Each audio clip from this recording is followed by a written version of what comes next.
Welcome to the Broadside Podcast.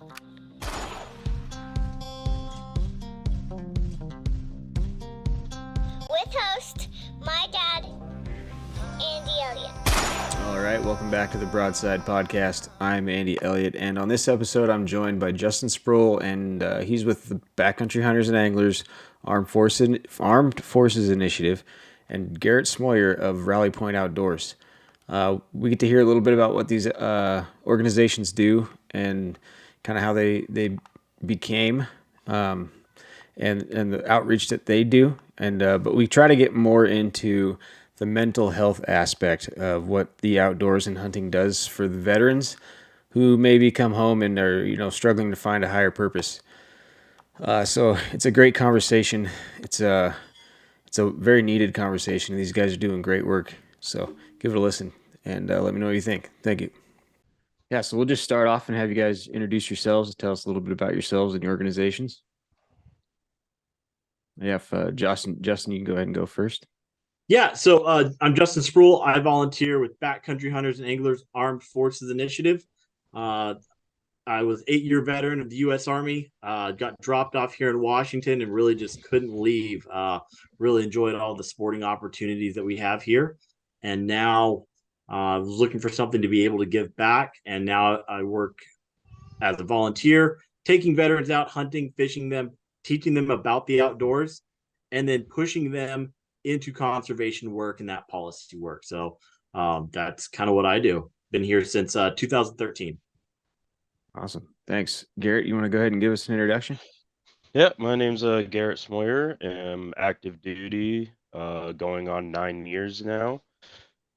Just been up in Washington for 8 years. I volunteer with Rally Point Outdoors. It is a nonprofit. We take veterans out hunting, healing through the outdoors. I got involved with them 2 years ago. Just helping get guys out and getting that either first time experience out hunting or getting that father that's never grew up hunting to be able to take their kids out as well and help them teach that to them. That's kind of what we're all about, is about the veterans to kids. All right. Yeah, so you think you could kind of share, maybe you don't know for sure, but kind of what started and how the company came up with the idea to provide veterans with hunting trips and experiences like that? You guys can just so I can go for take turns. Yeah, there you go. Yeah, I can go with Backcountry Hunters and Anglers. So Backcountry Hunters and Anglers, it's an organization, dates back to, I believe, 2004, and it started around a campfire in Oregon. And really, there was a Marine there along with some of his friends on a hunt, and they looked at all the different organizations. There's an elk organization and there's a pheasant organization, but there wasn't an organization focused on land. And that's how Backcountry Hunters and Anglers got started. It started out with a Marine and a few friends hanging out around a fire, talking about how can we make sure that we keep public land together. So the organization is going strong. They're growing nationwide. In 2018, they do a membership survey. And what we find during that membership survey is that 12% of the members in Backcountry Hunters and Anglers identified as veterans. That's the first time they've ever asked that, if you identified as a member of the military community. The average percentage is around 6% of the nation has served in the military. So here it is, for some reason, on accident, Backcountry Hunters and Anglers got double. So then they look a little bit deeper and they start finding out that those people, that 12%, are the ones who are holding leadership positions. They're doing the cleanups. They're organizing events. They're getting involved in being active. And so it was decided, hey, let's take a look. If we did this on accident, what happens if we try? So they went ahead, created the Armed Forces Initiative. Started out in 2020. We took 18 veterans out on a mule deer hunt in Montana. And so that's where it started, right there, is those 18. In 2022, we took out 1,700 veterans. We ran 103 events throughout the country. This year, we're looking to do somewhere between 23 and 3,000 members into the outdoors. So big changes for us. But really, that's all it was a membership survey. Somebody decided to just ask the question and find out, we have these leaders. How can we foster them, and what can we do to be able to foster and build more conservation leaders? That's pretty awesome. You want to follow up on that, Garrett, and give us a rundown of Rally Point if you can? So Rally Point Outdoors, I can't tell you the history of it and when it came about, but Matt Wellman is our founder. Is one of the founders. Him and a group of buddies got together and wanted to get other guys out to experience hunting and fishing and just enjoying outdoors. Currently, we operate out of Michigan, Texas, Tennessee, Alaska, and a couple other states that are starting to join us as well. We have multiple ranches in Texas that allow us to have cabins and get guys out hunting and sharing that experience of a overnight hunting trip and stuff like that. So That's pretty sweet. yeah. Sorry, go ahead. Yeah, it's all about mental health, this a lot of this stuff is all, mentally draining coming. I was never overseas. I go underwater. That's what I do. It's all mentally draining anyway, very stressful. So he's helping joining Rally Point, really brings the stress out in me. And then also just me being able to take guys out because I have the resources to do that is one thing that I absolutely enjoy. Yeah, so I've got a few veterans in my family, and I can kind of see how impactful something like that is for them when they get back. So what impacts have you guys seen, in people when you've taken them and, on their emotional well-being that these hunts have had on veterans? Yeah, I will say one of the big ones that we get, it's usually our like day 2, day 3. That's really when we have those big breakthroughs. That's when, somebody starts opening up. I always say that the real conversations are had on top of a mountain. You can ride in a car with somebody, be able to get to know them. You can sit around a campfire, but after you've struggled to work your way up a mountain to go glass and you finally get a chance to relax and you've done it, and those conversations open up, and to be there with somebody who's been through the same things as you have, who speaks the same language, it's all of a sudden a sense of comfort. It's one where you don't have to adjust your language. You don't have to adjust the way you speak. Everybody just kind of clicks. And it's always kind of really interesting to see is in the first day or two, everybody's cutting up jokes. Everybody's best friends just out of nowhere. These are strangers that we brought from all over the country. So some of these events and have never met each other before and are able to just kind of open up.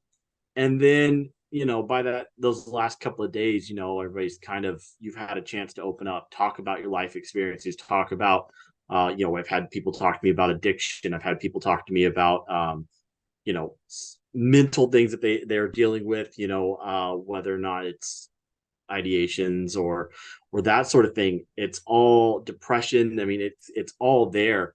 We've got a lot of them that contact us after we're done. We get emails or a call that's just, hey, thank you. I really needed this.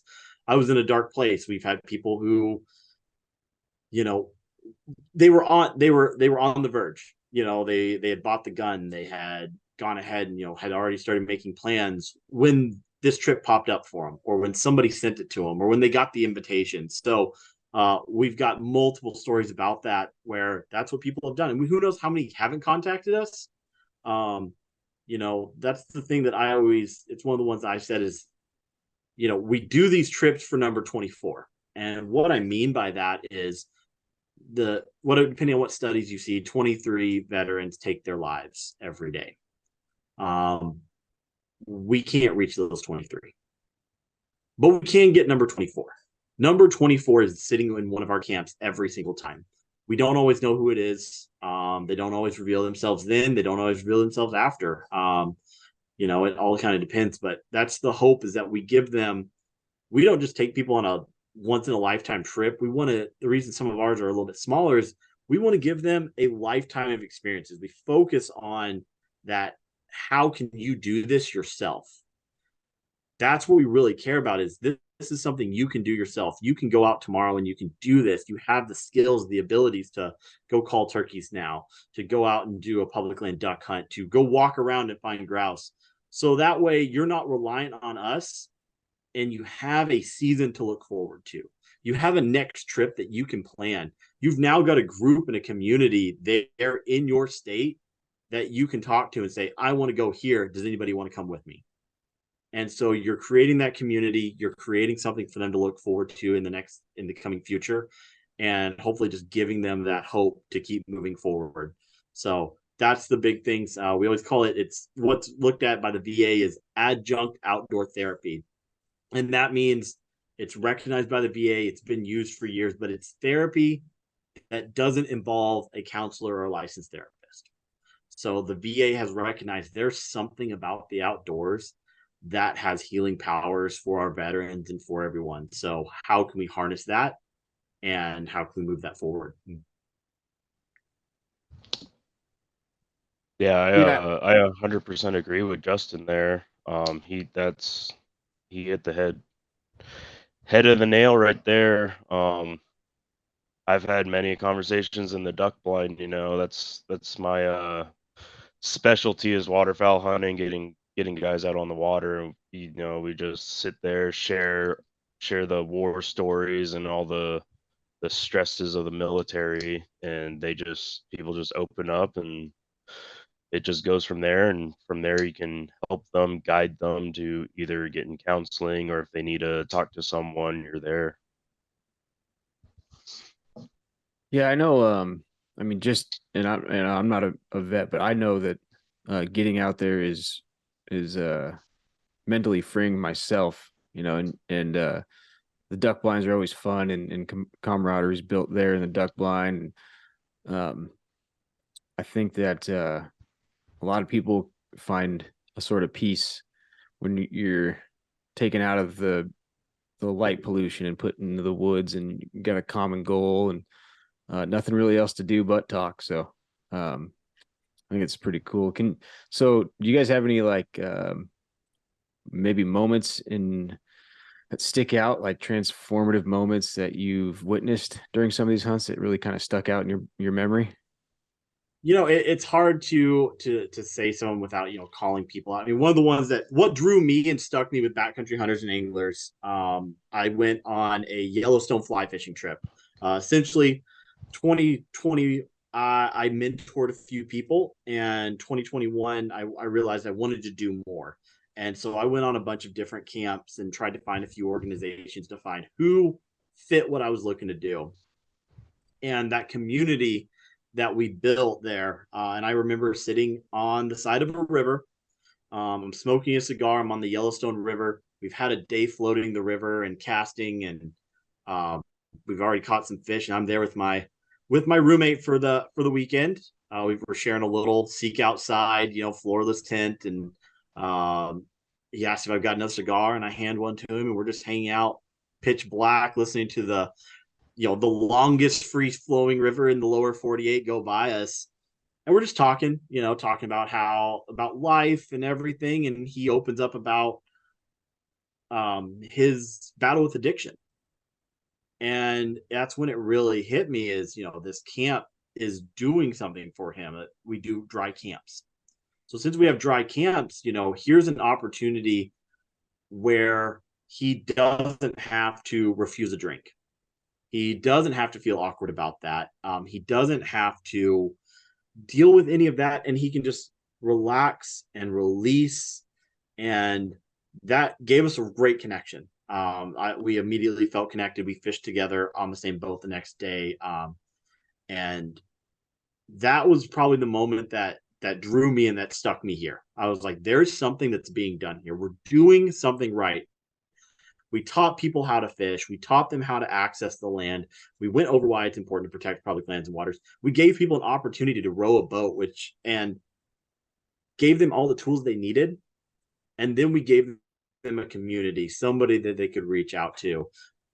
At all of our camps, we bring in people from some of our camps, bring them from all over the country, and they all exchange numbers. They're all friends. They're all talking. And it's just great to see that community and that friendship grow from one simple camp that we put together that, all we really did was pay for hot dogs, and so that would be one of the biggest ones for me. Of course, I've had a few emails and everything.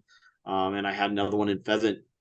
My biggest one myself was at a pheasant camp, and I didn't recognize kind of what I was running away from. I saw my job in the military was mostly handling. I was criminal investigations, and a lot of what I did, I handled narcotics, which I got out of that after a few years. It's very exciting, but I moved into sexual assault crimes. And eventually, and because of my dealings in the digital world of narcotics, I was asked to work child exploitation. First 2 weeks, I'm locked in a window, and I'm there to put somebody away that's done some of the worst things that people can imagine. And I did that for years. That was my job, and got confronted with some of those things and some of the things I was running from. And yeah, I had it was a very emotional thing. On our last day, and it was a hard hunt for everybody after that, because everybody just kind of brought forward a lot of the things that they had been dealing with, and made me confront some things, which was great. It was healing. It was opening up for me, and it was great to have that community built around that had experienced other traumas and knew this. I know this is what you did. This is what I did, and we've done similar things. We've seen similar things, and we just get to be there. So yeah, they definitely had a lot of them. As I said, I don't like to share too much of the stories, because who knows who's listening and everything. But there's just a little bit of some of the ones I've had. Yeah, I haven't had too many guys do stuff, but one thing that stood out to me. So last waterfowl season, I proposed to Rally Point of creating a mentorship program. This mentorship program consisted of 5 to 7 guys and 3 mentors to help guide these group of veterans that have never either duck hunted a day in their life or hunted Washington and how to hunt Washington and find public land access and where to start. So we started that up last season.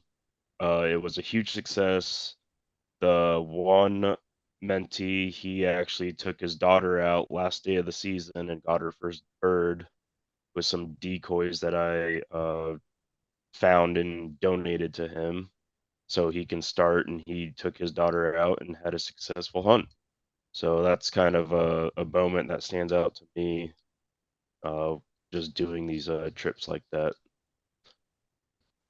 Yeah, that's awesome work. It's got to be fun to see that stuff come to fruition, So do you guys, what kind of system, you kind of said that, like, touched on a little bit about guys keeping in touch and sending emails, but do you have like a system for follow-up, with these guys? Is there any sort of, I don't know what I'm looking for, I guess, but like a system where you guys kind of follow up with each participant later on, or they've got a place to reach back out to, or? Yeah, for us, absolutely. And that's one of the reasons that I came to Backcountry Hunters and Anglers, and for this is because that's what got me involved. I'll tell you the story of how I came here. So I ended up had somebody contact me, another veteran, started asking some questions, was interested in learning how to hunt. So I brought them along on a bear hunt. A lot of fun. I knew he was going to make some mistakes. We got in with a bear, it ran off. But he got to see his first elk in the wild. And it was 30 yards, ran in front of us, just a little, raghorn, and he's blown away. And I'm like, well, this is pretty cool. I'll take him with me. And, we see on the message boards and some of the veteran ones, people will ask, hey, who can help me out? I'd like to get involved. I just got to Fort Lewis. They're getting moved all around. And so I just took somebody out. Sure, I'll take somebody else. Why would I not? This person's not getting anything from people. It's either silence or they'll tell them just, oh, it's public land. You can figure it out. But myself, not ever experiencing public land until I got here, I knew that there's a little bit more. They need a little bit of guidance. So brought them along, took them on a bear hunt, and I ended up in 2020 mentoring 4 people. So the first one I had taken out, I send him out opening day. There's another veterans organization that takes people out duck hunting. So he goes up to the Canadian border on a duck hunt. And at the same time, there's another organization, and I send one of the other ones down there, and he goes to the Oregon border, and they're on a duck hunt. And the first one calls me, he gets done. He says, I had an amazing time. They all limited out on ducks. He wants to know, basically he's like, he calls me. I stopped in at Cabela's. I bought a gun. I bought waders. I bought decoys. I bought shells. I bought some calls. I'm ready to go. When are we going to go duck hunting? And I have to break the news to him that I don't duck hunt. So he realizes, he's like, well, what am I supposed to do? Like, where can I go? And I'm like, there's some public land. I don't know how to access everything without a boat. Like, I don't know. I don't duck hunt. So I was like, all right. And he's, well, what do I do with my ducks? I'm like, what do you mean? He goes, well, I've just got these ducks in the back. I've never cleaned ducks before. Well, bring them to my house. I'll go ahead. I'm going to show you how to clean them. I've got a taxidermist that I know. I'll get you in touch with the taxidermist. You can have your first duck mounted. Later that night, the person who was down on the Oregon border calls me. Kind of the same thing. Had an amazing time and is ready to go again. And they say, when am I going to go? I was like, I don't know. I don't know what to tell you. And that's when I realized these organizations helped build 2 hunters. And if there's not a follow through, if they don't know how to do it themselves, we're going to lose these hunters. And so that's what really inspired me is, okay, 2021, I helped mentor them. I started duck hunting. That's actually how I met Garrett, was through a duck hunt. And that kind of, I enjoyed that season. I got those people out hunting and they're still going.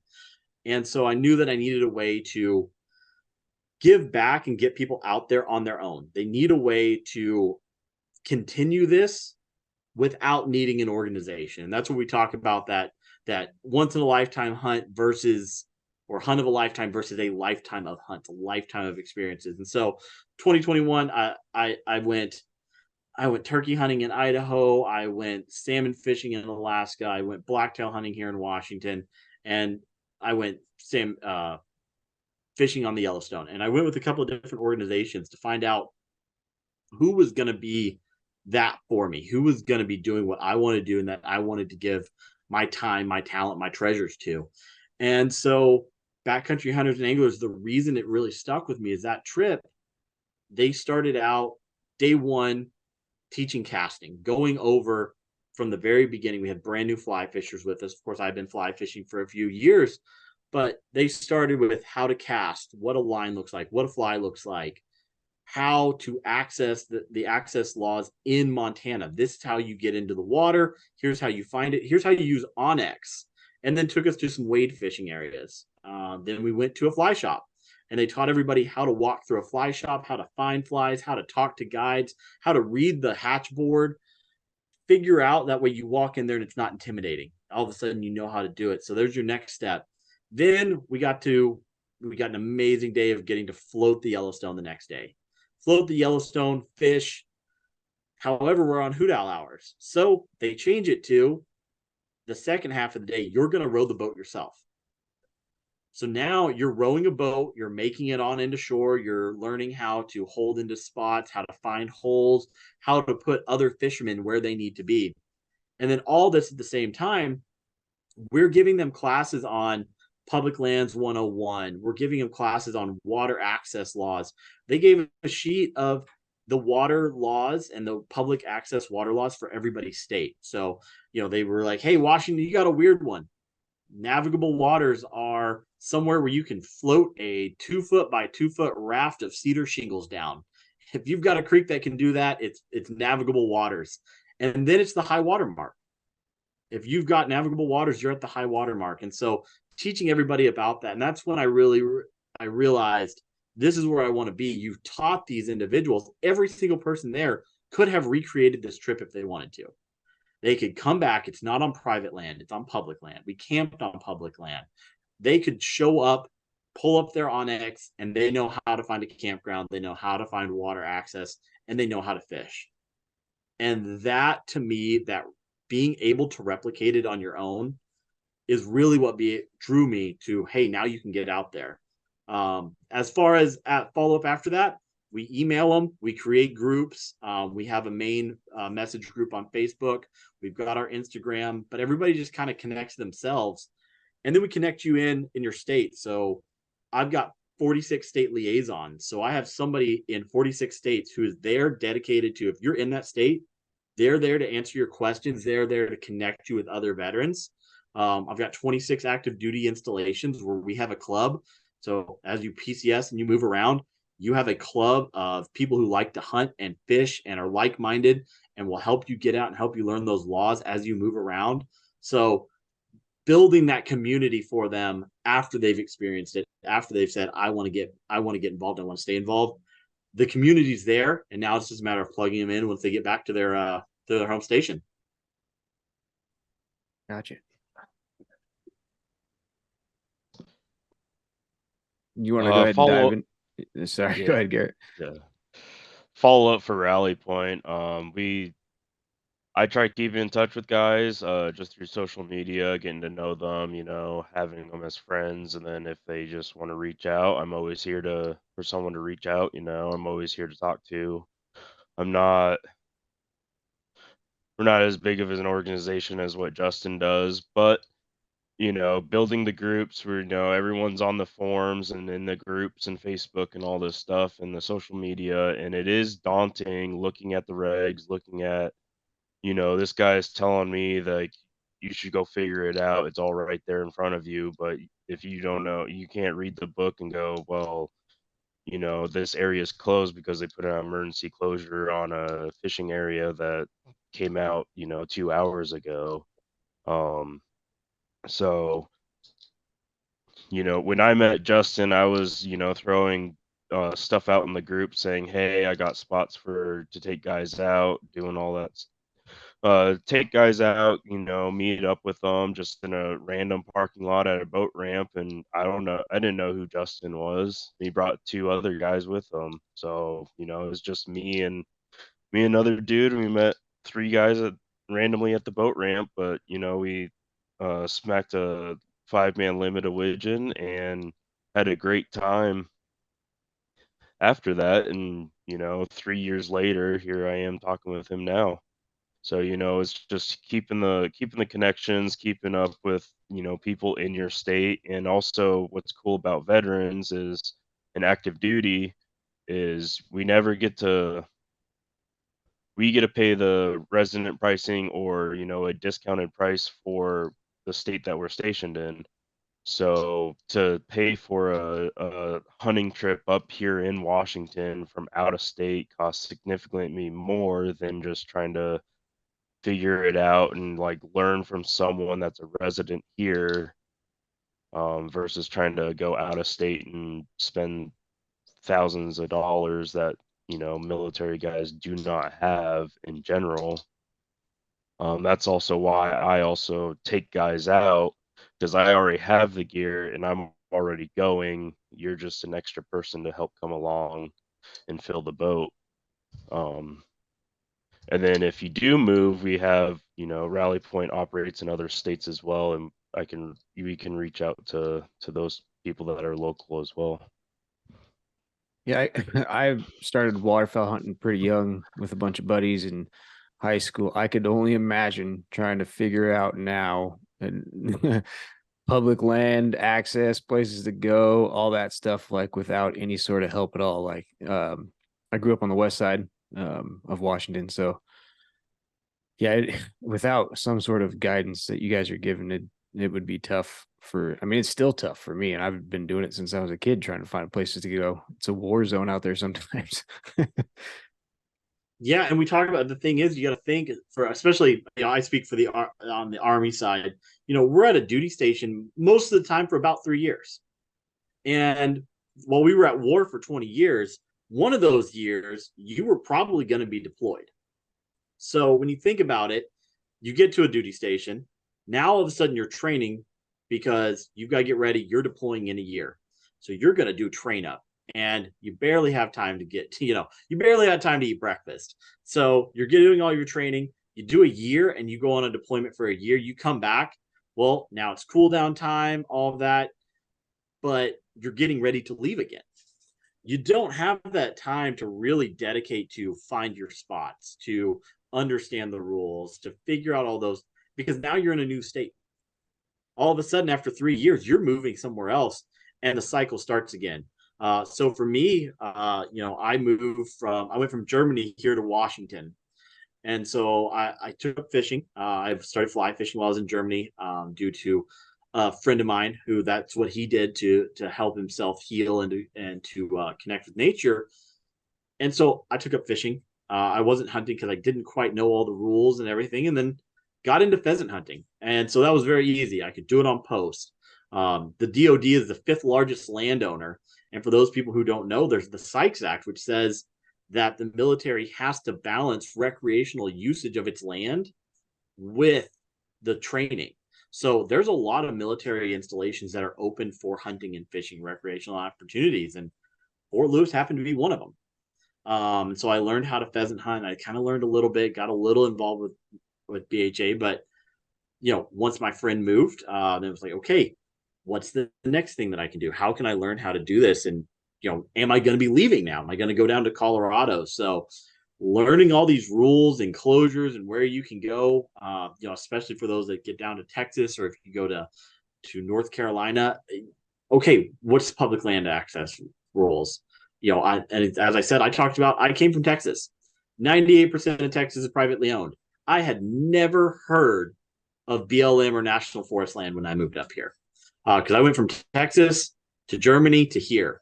And so when I heard that you could just go out on the National Forest land or BLM land and camp, blew my mind. I was like, there's no way. There's no way that I can just go out and camp. Like, I don't need a pass. I don't need to find a campground. Like, no, you can just go do it. Blew my mind. I could not believe that was a thing. And a lot of people don't know and don't have access to it, don't know that this is something that you have here. So you're privileged. Yeah, I think people that live here, and I'm probably one of them, take that for granted often because I've talked to people like you're saying, and my brother was stationed in Texas, and yeah, I think we're pretty spoiled with the public land aspect of places that we get to go out here in the West. So you kind of answered this a little earlier, but like, is there do you see like, is there? I'm sure there is.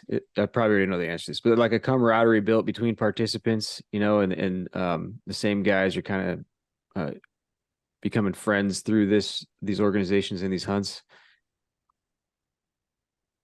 Yeah, we have guys always reaching out, trying to, hook up with other people, and they're not going through me. They're posting in the groups that we have, and and then other guys that just see, oh, he went out fishing with the other dude that I know. So that's awesome.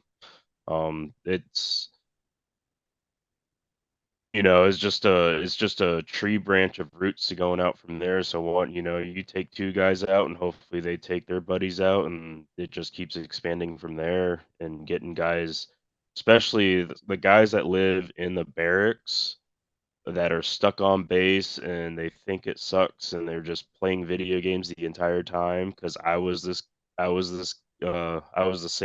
same dude living in the barracks, and me being back on a submarine now versus my first boat, I wasted so many hours of and days playing video games locked up in my room when I could have went out when it was got dark at 4 o'clock and go squidding and go fishing and go hanging out, and all the times you wasted at the bar, you could have been, sitting at the boat ramp at 2 a.m. to go get that duck spot. So being when I went to shore duty, it definitely opened my eyes, and then meeting Justin and um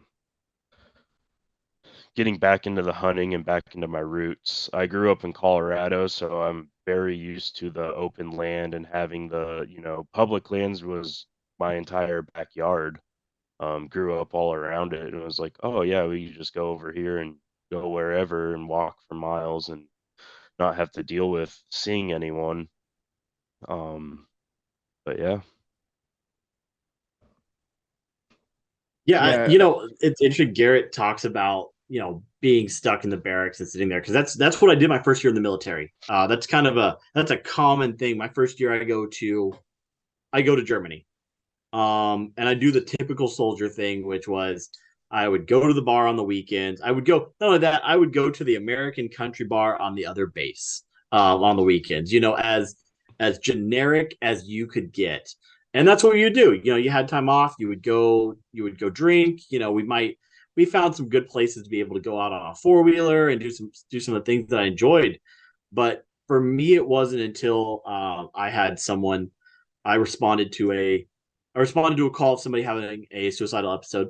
It was somebody I knew, and so after giving them the help that they needed, they came back and got back into fly fishing. They were originally from the Pacific Northwest, were living in Germany, and that's what they used to heal. So to support them, I said, sure, I'll give fly fishing a try. And that really opened it up for me afterwards, because now all of a sudden, hey, I can't be at the bar because I'm going to be on the river at 4 o'clock, and I'm going to help bring more people out because the Germans need rainbow trout removed. So we're doing invasive species removal. And then, oh, hey, here's this other river that we need crawfish removed from. Well, that's right up my alley. So I'm teaching people how to make crawfish traps out of old fans and stuff from the dump in order to go pull up crawfish and be able to give back by taking those invasive species. And I realized how much I missed that first year, because in my second year, I slammed it all in. I went horseback riding through the Italian Alps. I went fly fishing in the Austrian Alps. I got out, I hiked, I started using the outdoors more. I stopped, doing those self-destructive behaviors and went more for that. And of course, I was here for 6 years at Fort Lewis and had as much fun as possible. And my last year I was in Korea. And Korea is another one that, if you hear anybody who's in the military and the Army and Air Force and Marine talk about going to Korea, it's a wild time. Everybody just has a wild time when you go there, and that's what it's known for. Most of the time, you go there by yourself. You're usually not allowed to take your family. So some people will go there just for a year and then come back. So I was there for a year. I don't have my family with me, and a lot of people were there. They're at the bar every night. They're doing that. But I started fishing. I went bass fishing. I went bluegill fishing. I caught a Korean river tarpon on a small jig, which is an amazing experience that I wouldn't have had if it hadn't been for the outdoors. If I was doing the classic soldier thing, I would have been doing the same as everybody else. I would have been there at the bar. So really just giving those people those things and getting out of the barracks is huge, because you get people that go up to Alaska and they won't leave the barracks. And for people who are in the outdoor world, that's an amazing location. I remember Garrett brought somebody to one of our events that was, he shows up to the event in this big cowboy hat, and he's from Oklahoma. And I'm asking about what he likes to do, and he's asking, I want to go bass fishing. And I was like, well, you can. There's bass here in Washington. It exists. But I was like, have you tried salmon fishing?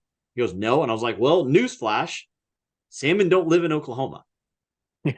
You're gonna leave here in a year or two, and you're gonna miss your opportunity you're gonna look back and go, oh, I really wish I had done this, because the military provides us these opportunities to travel and to experience new things. And if you enjoy the outdoors, you can still do it. Just you got to find the way. And organizations like this help to open it up. And that's the whole goal, is have somebody there to help get you out of there, get you out of some of those self-destructive behaviors, and get you doing something positive.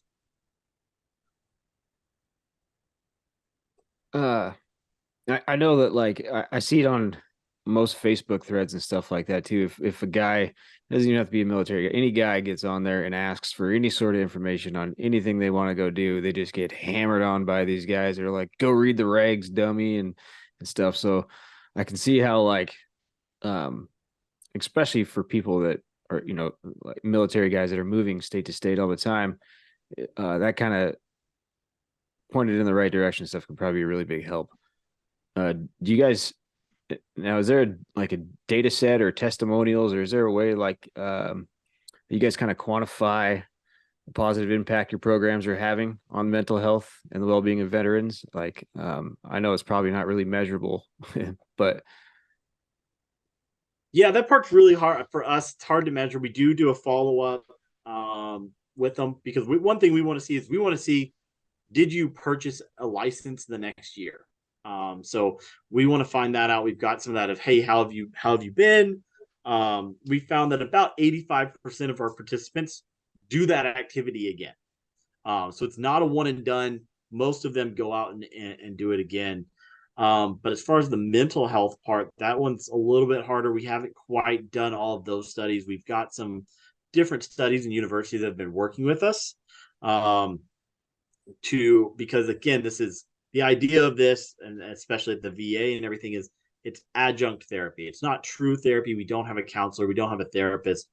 But if I can have somebody make sure that they're getting out and they're trying it again, and they're doing it and looking forward to it again, they're looking forward to it again. Now I've given them something that they can look forward to. So they've got a reason to live into the next year. And they've got now that community around them. They've got the group of people who they can ask questions from. They've got a group that they can get together with.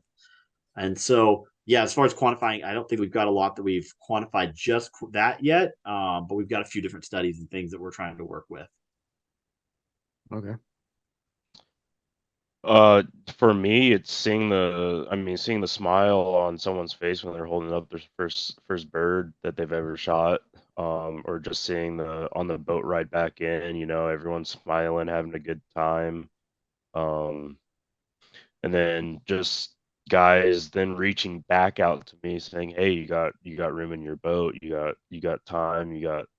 When's the next time you're going out?" I'm not, I'm not a licensed counselor or anything like that, but I definitely can see the vibe of someone increase after taking them out, and then they get interested, and then I explain to them everything about, for everywhere, what you should be looking for, and here's some great spots. Here's the awesome program that the wildlife refuge does of the lottery hunts. That's also another great way to get guys in and say, hey, here's a pay a little bit of money, and it's a walk-in access that you only need a couple things to do it, your basic duck hunting needs. Versus when I take people out and they're like, whoa, I don't have money for all of this stuff, which is built up usually over years. But yeah, just seeing the smile on someone's face, and just seeing the guy that took his daughter out hunting, or the people that want to learn for themselves, so that way they can provide for their family later on in life, or teach their kids that are now infants now, to teach them when they're at that age of being able to go out hunting with dad or mom or whoever. That's a big positive in our hearts. Yeah, that's probably the best way to measure it, right? Like, to see the return and the passed down knowledge is probably the big victory, I would guess. So that kind of answered my next question, which is perfectly fine. So the other so those of us who aren't veterans, how can individuals and maybe not even hunters contribute or help to support with what you guys are doing? Well, I can say on the Armed Forces Initiative side, we've got a lot of supporters who aren't veterans. We've got some that come out and help uh, do camps, whether they cook or we've had some who've come out and help be mentors for people, help provide that knowledge. We invite biologists and all of that. A lot of times they're not veterans that come in and be able to give classes and teach our people. I've got photographers who come out and help capture the moments for everyone.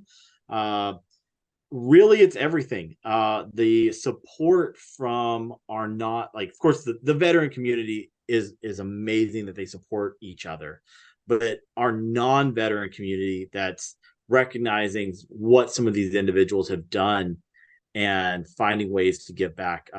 Really, just about anything. I just did a post on Instagram today calling for videographers and photographers because we want to find and be able to share the story of what's happening and what we're doing, but also be able to share that moment for them. A lot of times they're doing those hunts and they get a grip and grin at the end, but they don't see that change and that smile across their face when the shell is flying or that first group of birds is walking in or there they are with their coffee. They miss some of those moments, and so being able to capture that and give them something to look back on and share with their friends and with their family, this is what I did, here it was, this was really great. So you know, really be able to reach out, BHA underscore AFI on Instagram, or just search Armed Forces Initiative. Reach out to one of the leaders in your local groups. I think we ran around 200 events this year. So there's something near you. And if there's some way that you think you can give back, you know, whether it's donation, whether it's time, whether it's food, um, you know, find out what that local liaison needs, and we need everything.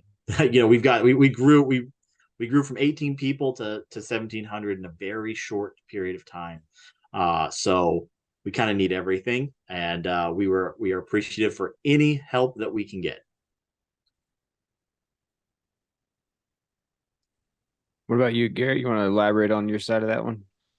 Yeah, I mean, the biggest support is, like Justin said, is the veterans helping veterans.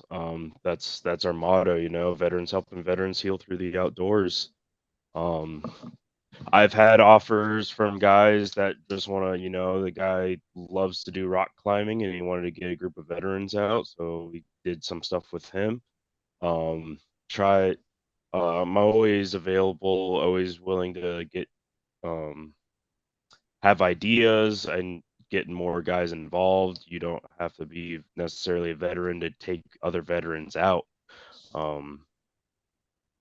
The veteran thing just helps relate to, the guys that you're taking because you've been in their shoes, you are in their shoes, or you know where they're coming from deployment and the way all the mental stresses and depression and all the fun stuff with the deployment and through the military comes with. Um, but reaching out, you can find find us on Facebook and our website rallypointoutdoors.com. We love to talk and reach out, and we can help. We got lots of trips that we have set aside for guys just to show up. Just have to show up, and everything's already paid for. So, Um, Now, correct me if I'm wrong, but from an outsider's standpoint, this is a little bit off script, but what I see, and while I'm spending my entire young adult life running through the woods, making waypoints on Onyx, finding these hunting spots, um, you know, you guys aren't a lot of that same uh time frame, right? Like you guys are off doing way more important shit. So it almost seems to me that when somebody gets home or gets back, is there a sense of like, okay, where do I go now? What do I do now? Because I know I kind of saw my brother who just recently, I want to say a year and a half ago, uh, got out of the military, and he was really struggling with finding a job. Like it's like a civilian job. He had no skills in that set, right? So is that kind of the same thing you see with people with like the outdoors and hunting and fishing? Absolutely. One of the big things that what draws people to us and what we kind of found is, the one thing is in the military, everything you do is for a reason. Whether you're a supply or whether you're that person kicking down doors, or whether you're in a submarine doing whatever Garrett does, you're doing something that's meant for something. Everything you do is for a reason, and every little part that you do, you're part of something bigger. Whether you're there to engage and seek and destroy the enemy, or you're there to make sure that the people that are doing that have the bullets, have the food, are rested, are having the medical care when they come back. Every single part of it has something bigger, and you know that, and you learn that what you're doing has a bigger meaning from the get-go. And now you get done and you struggle to find that. You struggle to find that same meaning in whatever your 9 to 5 job is. A lot of us have struggle finding that first civilian job because, we think we don't have the skills. We think we're not ready. I think I had a joke with some people that you always have your first quit job. A lot of people joined the military when they were fresh out of high school. They're not allowed to quit. You can't, you can, but it takes a long time to quit the military. So you're there. And so you never got that opportunity to just walk out of a job. And so, your first time coming up, you're going to take some kind of low paying job or something kind of meaningless. And you're going to be there and you're going to do it. And you're going to collect a paycheck. And then one day you're just going to walk out. You're just going to tell them nope. And it's going to feel great because you've never been able to do that before. And it's something that you realize like this, it doesn't have the same meaning, and people are struggling to find that meaning. And that's hopefully what we hope to do. We want that meaning to be getting into the outdoors and then finding your passion within that. So I don't care if you join us. I don't care if you join Pheasants Forever or Rocky Mountain Elk or whoever it is. We want you to find your passion, and we want you to get engaged, and we want you to be able to protect this thing that you have found to heal in. That's what we care about, is you getting out and you getting involved and you protecting it. So really, like, it is, everybody struggles on that part, getting out, on finding that thing that's bigger than themselves, because that's what we've had for years.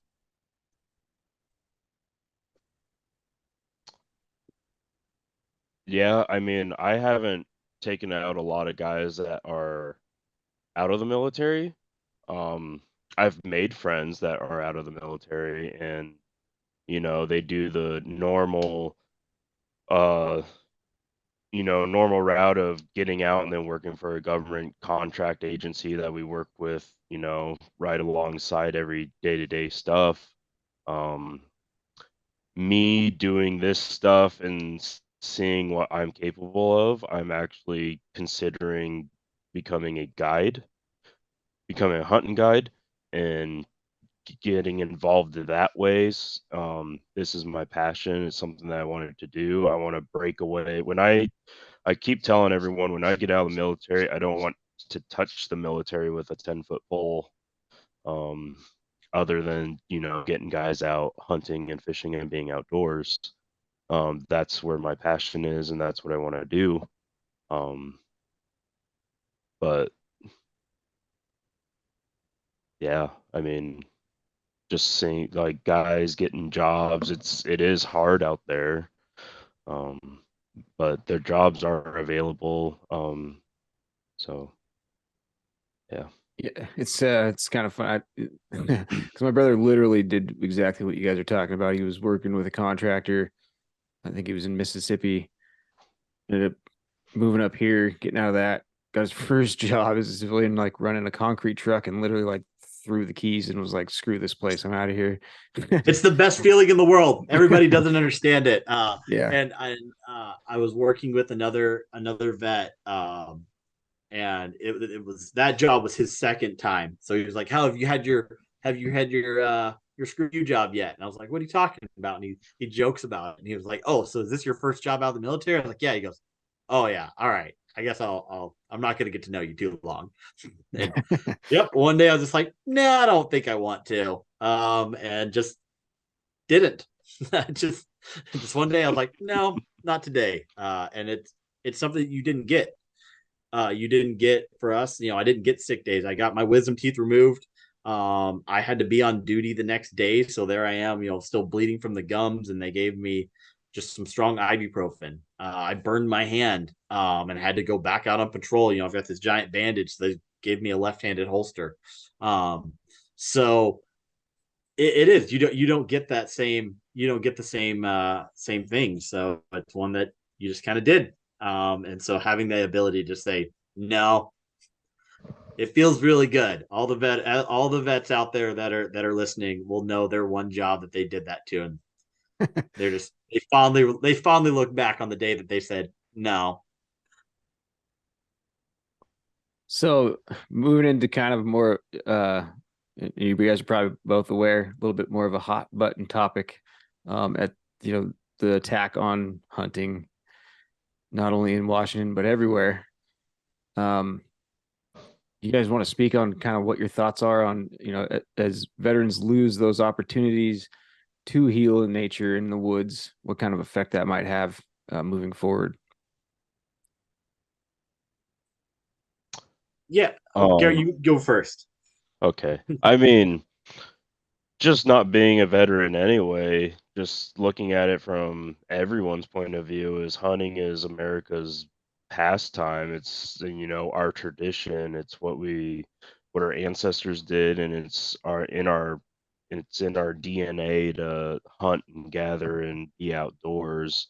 We weren't made to sit in front of a computer screen 8 hours a day or 10 hours a day or however long some of these guys are doing it now.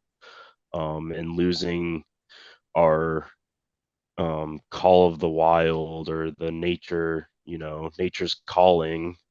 Um, I feel like everyone should be involved in either public land access or just conservation in general, because once it's gone, it never comes back.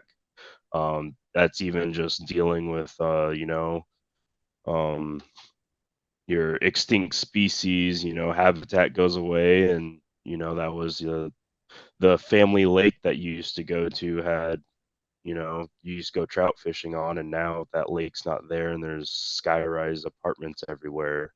Um, yeah, it's disappearing fast, but if we can, before it becomes like everyone jokes, all the international tourists that come to look at the national parks, everyone thinks it's a giant petting zoo. Eventually it might turn into a petting zoo. So that's my 2 cents on that. Yeah. My big thing is one, just I want our veterans to recognize what this means, and that your voice matters. I spoke out at the last commission open part that I could, and commented on it. But really, hunting has it's always been a part of what made America. Of course, when it comes to I relate it to public lands, because public lands, it's in the property clause in the Constitution. Every single person who joined the military raised their right hand and swore to defend the Constitution. So they swore to defend public lands.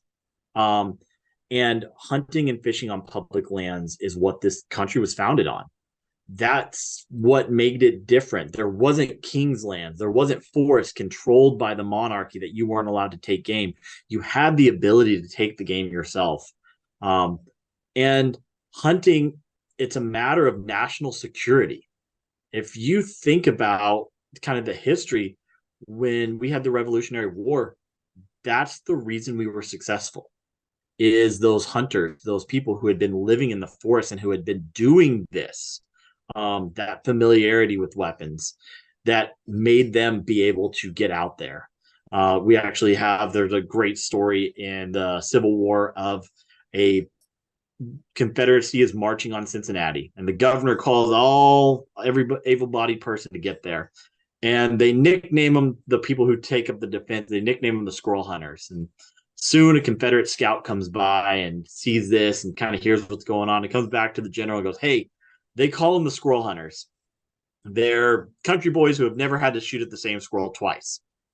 And the Confederates turn and head back into Kentucky, and end up getting defeated there. So it's just one that they've recognized that hunting matters and hunting has a place within our military. And we've seen as some of those hunting numbers are going down, you can see now we have a recruiting crisis. So for those that aren't following it, like, the military is having trouble recruiting. Is it a coincidence that's at the same time as we have a reduction in hunter numbers? This matters for mental health aspect, like we're talking about, giving our veterans a place to heal. The VA has recognized it. If you'll look at, we helped propose a bill called the Accelerating Veterans in the Outdoors Act, where the VA and the Department of Interior got together to find ways to use our public lands to heal veterans. The federal government is recognizing that we need these public lands and we need these activities in order to heal veterans. On the Committee for Advancing Hunting Opportunities that was put together by the administration, there is somebody there, Dr. Keith Tidball, who is there to represent veterans. That's what he does. He does studies on veterans in the outdoors and how they've been used not only here in America, but in Africa and other countries. So this hunting, it gives us not only escape after we get back, it gives us a familiarity, gives us something, a positive experience with a rifle in your hand, all those things, a sense of community. It gives us all of that. So we need this seasons to season and day to day. But we also, again, it's a matter of national security.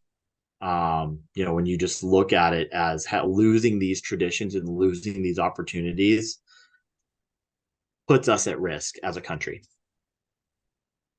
I think those are all really good points to, there's a small minority of people who hunt. It's in, fish. It's, we're not the vast majority of the citizens in the country. And there's a small minority of people who really don't want us doing that. And that group in between, those are all great points that we need to hammer home on, those groups of people who kind of are on the fence and in the middle that don't care either way. And maybe, the fact that it is a healing for veterans, for mental health, and even just regular people. I mean, I know when as a small story, when I take my wife out of this house with two crazy toddlers to go check trail cameras, she's like, all I had to worry about was stepping on a stick. Like, that was amazing. I think it heals more than a lot of people. And those are all the great points that we need to hammer home. So moving on to you guys got any big events or anything you want to announce coming up, or anything you guys got planned going on? We've always got events for backcountry hunters and anglers coming up. If you get on our website, click on the events tab. Right now we're moving into waterfowl season, so I've got a Nebraska hunt, I've got a Texas hunt, I've got sure snow goose is going to come up again, I've got a Michigan hunt, I've got pheasant hunts, I've got really a ton of things that are going on. The big ones that we have right now, we're got people up in Alaska currently doing a caribou hunt. They've got 3. Last text message I got was 3 caribou are down, so that's pretty good. They floated into the North Brooks Range on a raft, and they're going to float out with a bunch of caribou, hopefully. So yeah, we always have a lot of really big things happening. So tons to get involved with. Not only the hunts and that, but also we do classes. So here in Washington, we usually run about 2 to 3 classes. Fort Bragg, we've got 4 classes a year. So yeah, we constantly have, again, with 46 different liaisons, we run events in just about every single state but Hawaii right now. So yeah, get on there, take a look. For Washington, our next event is going to be the Garbage and Grouse Roundup. That's where we clean up a public land shooting area in the morning with help from the DNR. And then after that, we take all the veterans who are out there hunting grouse. So if anybody wants to get involved with that, if you're on the west side of Washington near Olympia, we're going to go clean up Triangle Pit. Wait, you got anything coming up, Garrett? You want to get out there? Yeah. So I mean, waterfowl season is wrapping up or is coming to. It's like Christmas over here. Um, but sadly, I will be gone in the next couple days for a while.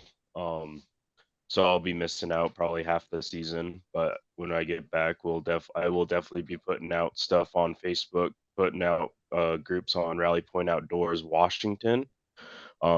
If you follow the main page, Rally Point Outdoors, Matt's always putting out stuff. Just we got like bear places for bear hunting in Michigan, and Texas has always got something going on with hogs. Always trying to get guys out on some of the ranches around that we have.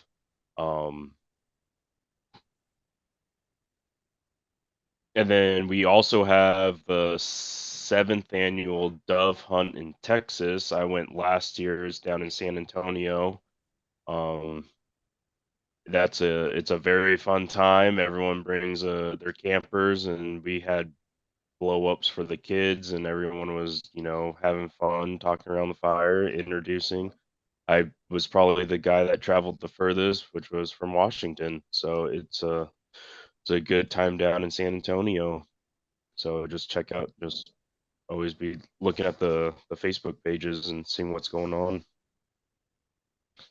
Yeah, it's and if you guys got any I'll get with you, Garrett, too, and any stories or posts you guys want to share, and send them my way. Give me some links I can throw in the show notes for this thing for people.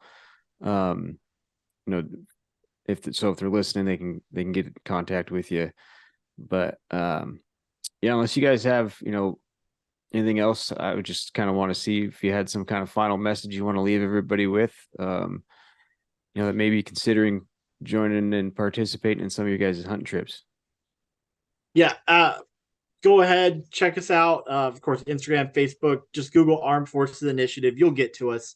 But the biggest thing I really want to leave people with is I want our veterans to get involved, understand what's happening with our hunting seasons here in Washington, understand wherever you're at, what's happening with the seasons, what's happening with your public lands. Get involved, because you are in a place where your voice matters. Your voice carries a lot of weight when you stand up at the commission meeting and say, I'm an 8-year veteran of the United States military. It carries a little bit more weight. So finding out, getting involved, and finding that mission, something bigger than yourself. I know a lot of you are probably out there struggling to find it. So here's an opportunity. Find an organization to get involved with. Find whether somebody in the coalition who you can throw your weight behind and help protect this for yourself, for your future kids, for on down the line. Yeah, just check out Rally Point Outdoors on social media, Facebook, Instagram. If someone wants to go out, just hit me up and I can plan something to get someone out on the water, go out hunting, go out and do anything. If it's for getting outdoors, helping someone seek resolution, and just wanting to get outdoors. But like Justin said, get involved. Get involved within an organization. Doesn't have to be one of ours, but just get involved and be involved to help, spread the word and, show the community that, veterans have a voice and veterans care, and we can preserve what we have for the longevity, hopefully. Yeah, that's a big part of it, is getting people involved, and your guys' voices will carry more weight than mine will. But so cool. Unless you guys got something else you want to talk about, it's been a great chat. I look forward to keeping in contact with you guys and helping spread the word. Absolutely. I appreciate you having us on, Andy. Yeah, Yep, thanks for thank coming you. on, and thanks for your service and everything you guys are doing.